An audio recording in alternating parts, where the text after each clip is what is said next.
So I'm going to pass things over to Kyle Gracer right now to get us started on our educational side of this webinar.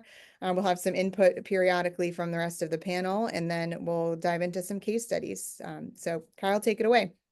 Thank you, Kate. Yeah, so we're going to start by talking about just what happens during AFib, because really understanding the underlying disease state and how AFib, creates risk in different areas will make it easier for you to know, the nuances of when you should intervene. And so I think having that baseline understanding is always really important.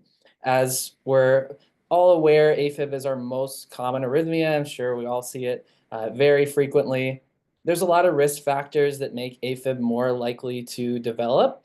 And so managing those is a big part of managing AFib patients or potential patients.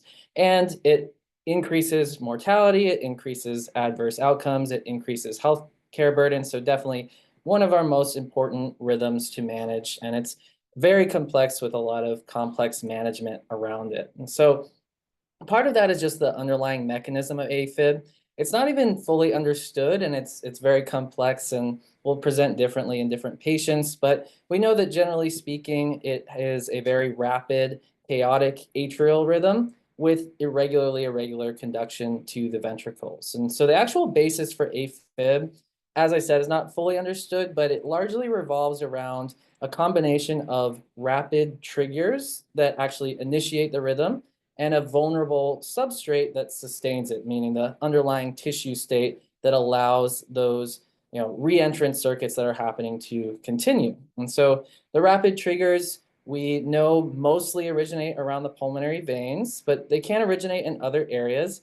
And usually it's areas of transitional tissue where we have abnormal electrical properties in our cells. And this can be made worse by a number of risk factors, most of which will cause stretching of the tissue in that area around the pulmonary veins, but there are other things that can make the risk worse as well. As AFib develops, we get a remodeling process. So we actually see changes to the electrical cellular state of our atrial tissue. We see structural changes and fibrosis developing, and even changes to the autonomic nervous system that's innervating the atrium. And all of these make AFib more likely to progress and be sustained once those triggers initiate it. And so that's why we often say that AFib begets AFib. It is in many cases a progressive disease that as it is ongoing, it gets worse and worse and worse because we're creating more of that vulnerable substrate, as we call it. And so this was addressed largely in the 2023 consensus statement around AFib and actually added a few different stages. We still have paroxysmal less than 7 days, persistent greater than 7 days, long-standing persistent greater than a year, and permanent for when we're no longer treating the AFib itself.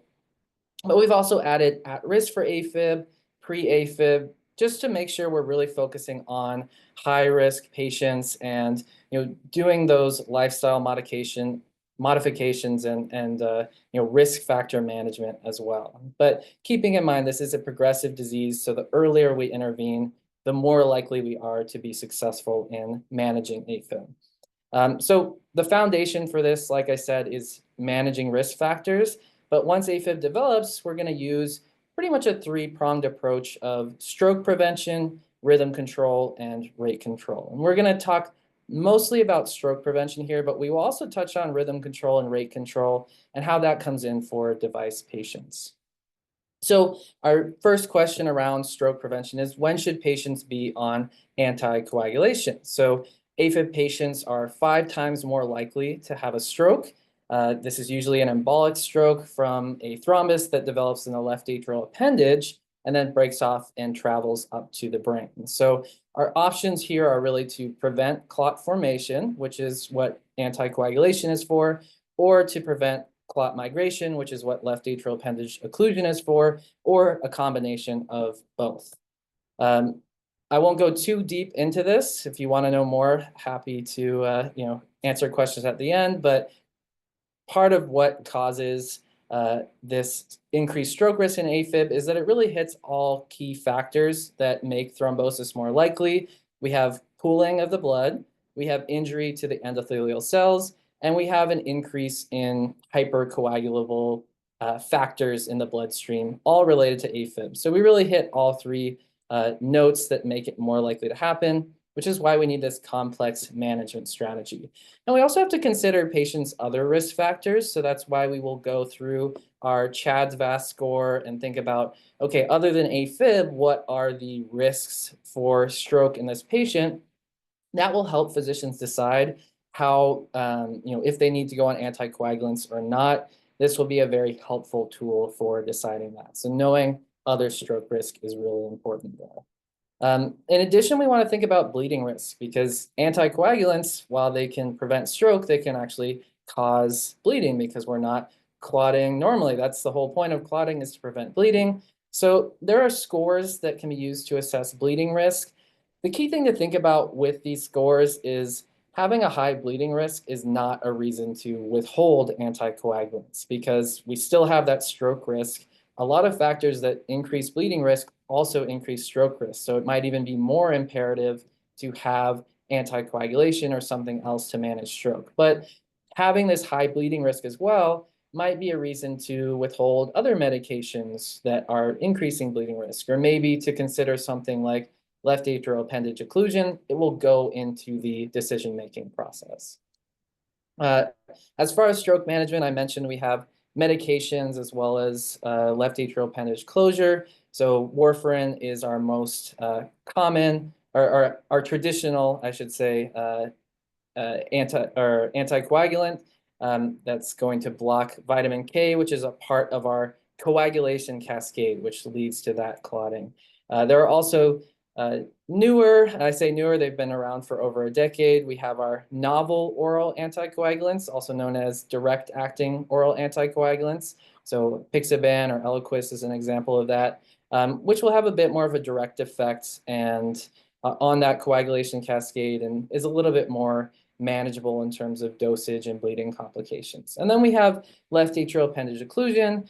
You may see in someone's chart, Watchman or Amulet, and this would be targeted on that area where clots are most likely to develop. So how do we even know whether someone needs to be anticoagulated? Well, we might have a symptomatic episode of AFib, but we might also have implantable devices that see an episode of atrial fibrillation. So I wonder if one of our panelists, Keith, if you could talk to me about what you're looking for when you see a potential AFib episode in a device like the one shown here. Absolutely, Kyle. So I think here's kind of a classic example where we're trying to take in all the information that we're provided. So here we have ECGs as well as a plot graph, and typically with AFib you're looking for a lack of P waves and also for that irregular pattern.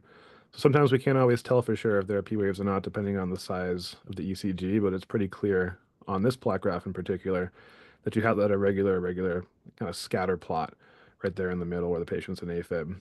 And the nice thing about these devices is that they will timestamp the rhythm as well as tell you the duration. So they can help you not only with triaging whether or not something is clinically actionable, but also trying to correlate with patient symptoms if they have any complaints, what rhythm were they in at that time. Great, thank you, Keith. Yeah, so always important to confirm our diagnosis, which we'll talk about with some other examples that maybe aren't AFib moving forward. So we've talked about this on a previous webinar about when to anticoagulate relative to the duration of episodes. So it's pretty clear that if we have episodes that are more than 24 hours and a patient has a CHADS-VAS score of 2 or greater, then it is reasonable to initiate anticoagulation. And it has been shown that episodes that are less than 5 minutes are not associated with clinical events of stroke. And so those patients don't at least immediately need to be anticoagulated.